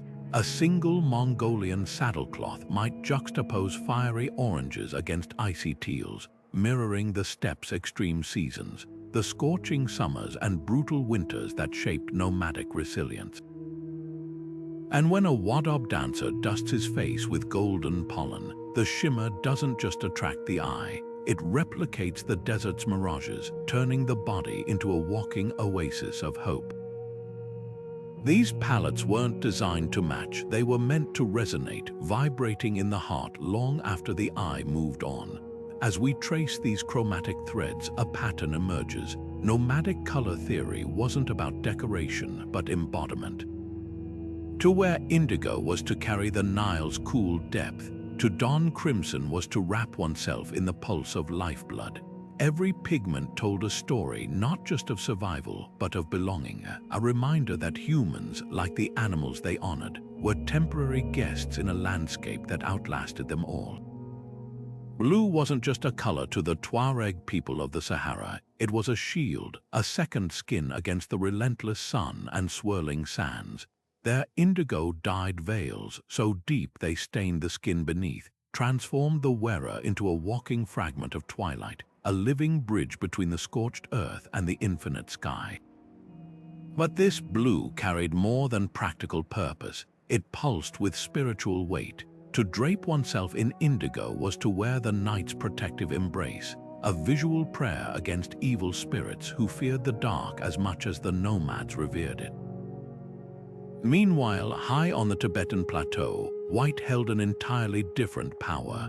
Far from the Western association with sterility or blank slates, the nomads here saw white as the essence of life itself, the creamy froth of yak milk, the glint of snow on sacred peaks, the purity of clouds cradling the heavens.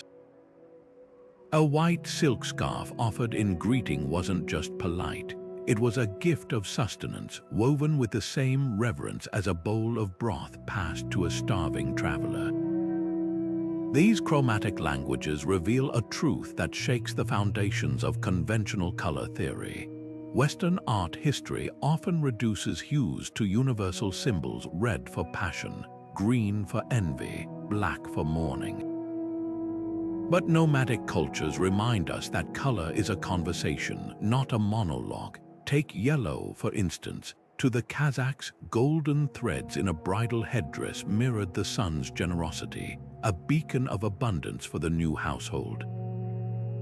Yet for the Aboriginal artists of Australia, yellow ochre represented the sacred, the glow of ancestral spirits shimmering across the desert at dawn. Same hue, divergent heartbeats. Even something as seemingly straightforward as red splits into 1,000 meanings. The crimson handprints stenciled onto Patagonian cave walls shouted existence, I was here. While the blood-red dyes in Berber textiles whispered protection, each knot a spell against the evil eye, the materials themselves were emotional alchemists. Tuareg artisans didn't just use any indigo, they sought the prized Tagelmus dye from Mali, trading salt and silver for sacks of fermented leaves that yielded a blue so vivid it seemed to vibrate. The process was as sacred as the result, weeks of soaking, pounding, and drying, often accompanied by chants to imbue the cloth with baraka, or divine blessing. Similarly, Tibetan monks grinding malachite into ceremonial green didn't just see a pigment, they felt the stone's journey from mountain veins to altar, its color deepening with each prayer murmured over the mortar. This wasn't art for art's sake, it was color as covenant, a pact between earth and artist. What's startling is how these palettes mirrored environmental survival.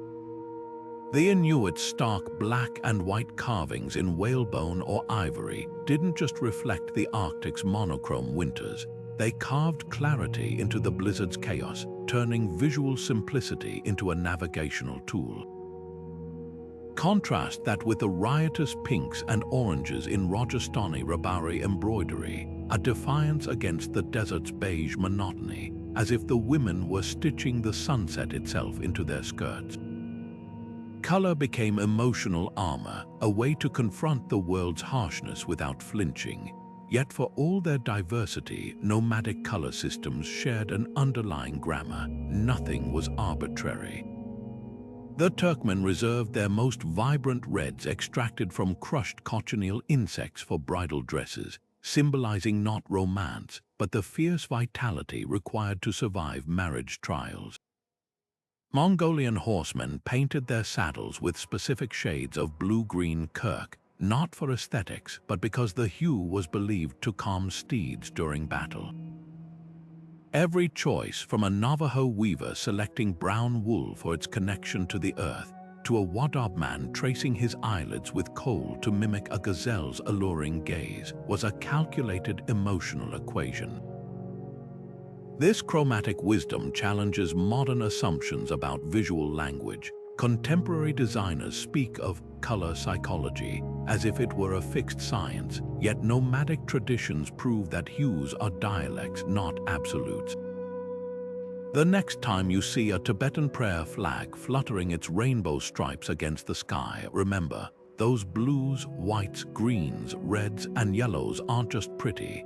They're a symphony of sacred geometry, each shade vibrating at a frequency tuned by centuries of wind, worship, and wandering. And as we'll soon discover, this symphony wasn't confined to the visual realm. It spilled into sound, where pigments became notes and patterns transformed into rhythms in the nomadic artistry of music. The rhythmic scrape of a monk's metal chakpor against colored sand isn't just a sound, it's the heartbeat of a mandala's creation. As Tibetan monks pour their chants into the air, each syllable seems to guide their hands, the vibrations shaping spirals and deities with uncanny precision.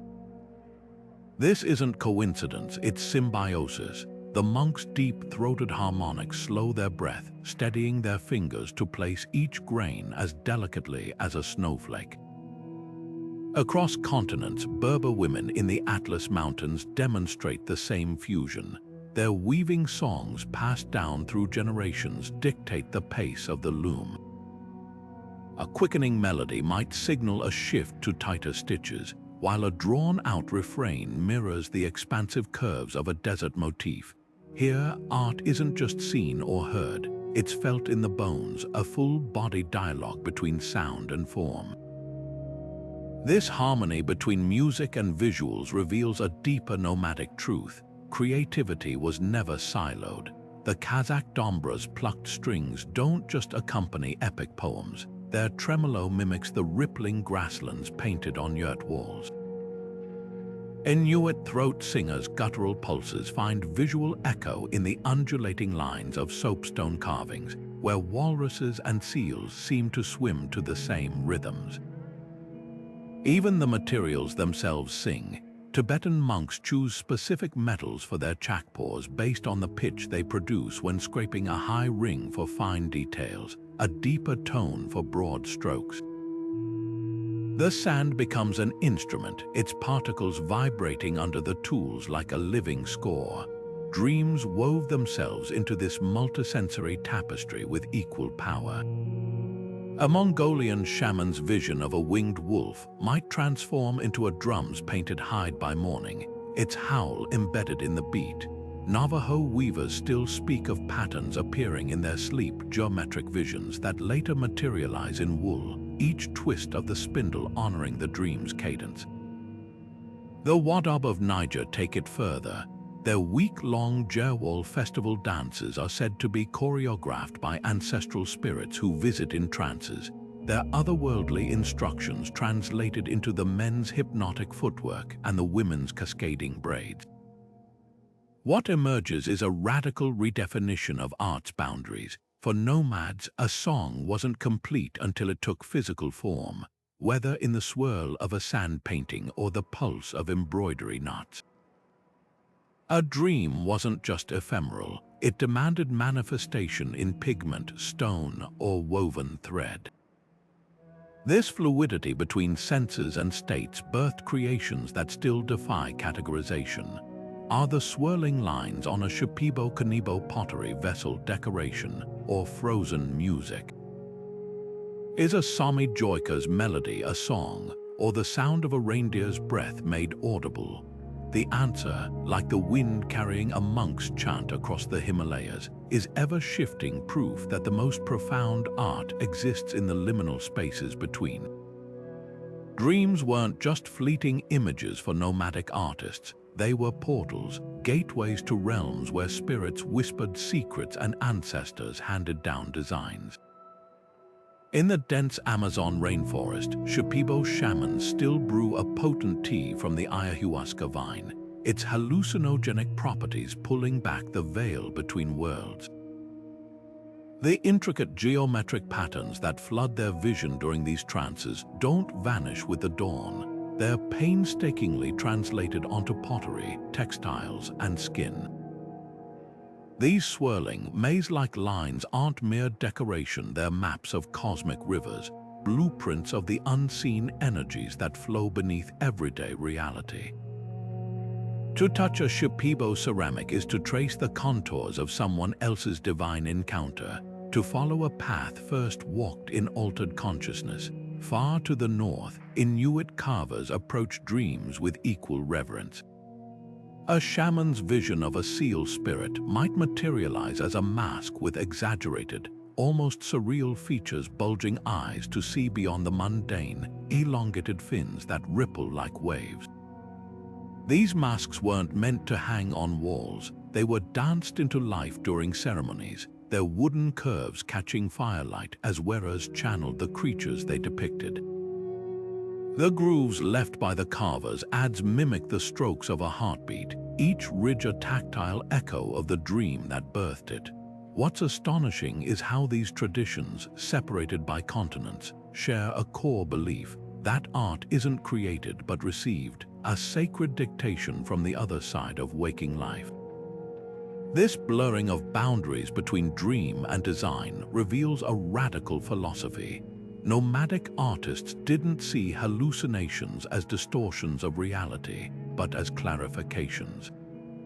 A Mongolian shaman's drum, painted with spirit animals encountered in trance, served as a literal bridge. Striking its hide summoned those very beings into the material world. The Wixárika people of Mexico still bead their famed yarn paintings with visions harvested from peyote ceremonies, turning abstract revelations into vibrant, color-saturated narratives. Every bead is a pixel in a larger story, one that makes little sense in daylight logic but resonates with visceral truth when held up to the soul's light. Collectors often miss the point entirely. A Shipibo pot displayed under museum lights, divorced from the chants that birthed its patterns, is like sheet music played on mute. The form remains, but the symphony is lost. Western buyers prize Inuit masks for their primitive beauty, while ignoring their function as spiritual passports, their cracks and wear marks telling of midnight rituals under the aurora's glow. This disconnect isn't just academic, it's emotional violence. To reduce these dreamscapes to decor is to sever the umbilical cord between artist and vision, to pretend the sacred is merely decorative. Yet even in this disconnect, hope flickers. Contemporary Inuit artists like Tim Pitsiulak fuse traditional dream imagery with modern mediums. His pencil drawings of spirit walruses sold alongside hashtags, his ancestral visions unashamedly entering the digital age. In the Amazon, young Shipibo activists live-stream their painting process, explaining each symbol's origin in real time, demystifying the sacred without diminishing it. The dreams haven't stopped, they've simply found new canvases, proving that the line between worlds was never meant to be static. It bends, it breathes, and like all living things, it adapts. The irony is rich. A culture that once roamed the edges of the tangible now wanders the borders of the virtual, still carrying its visions like a compass in the storm. And as we'll soon discover, this spiritual GPS didn't just guide artists, it mapped entire cosmologies, turning star paths and animal totems into a survival manual written in pigment and prayer.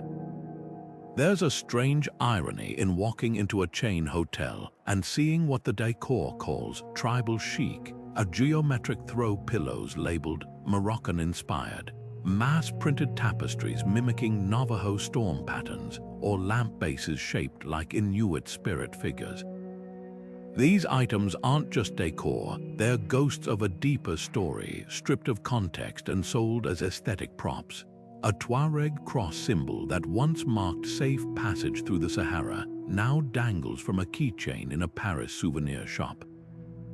A Sami drum's sacred sun wheel motif gets printed on disposable coffee cups as Arctic vibes. The shapes remain, but the soul has vanished, leaving behind a hollow shell of what was once a living language of survival and spirit. This isn't just about commercialization, it's a slow erasure. When sacred geometries become shorthand for exotic, they lose their power to communicate. Take the Berber Afghan symbol, a diamond with radiating lines that traditionally represented the protective eye of the matriarch. In its original form, woven into a wedding blanket, it carried generations of prayers for fertility and safe childbirth. But flattened into a stock vector for fast fashion prints, it's just another zigzag in a sea of mindless repetition. The same fate meets Tibetan endless knots, once maps of cosmic interconnectedness, now reduced to spa logos promising eternal relaxation. The patterns persist, but their emotional weight, the urgency, the devotion, the lived experience fades like dye in the sun. Museums often unintentionally deepen this disconnect. A label might describe a Mongolian horsehead fiddle as folk art, ignoring how its carved stallions scream-like notes were believed to channel ancestral voices. A display case holding a Navajo Yebichai mask might note its vibrant pigments, but omit that these colors were chosen to mirror the dawn's first light during sacred dances. When context shrinks to a date and region, the art's heartbeat slows to a whisper. Worse are the dioramas freezing nomadic life in an imagined past, yurts posed with mannequins in traditional dress, as if these cultures stopped evolving the moment they were catalogued. The message is subtle but damaging. Your art is precious, but your present is irrelevant. The emotional cost of this commodification is rarely discussed. For the Wadab people of Niger, seeing their Jerwal courtship dances repackaged as fashion inspiration in European magazines feels like theft. Young performers who once spent weeks perfecting their intricate makeup now face tourists demanding selfies mid-ritual, turning sacred courtship into a photo op.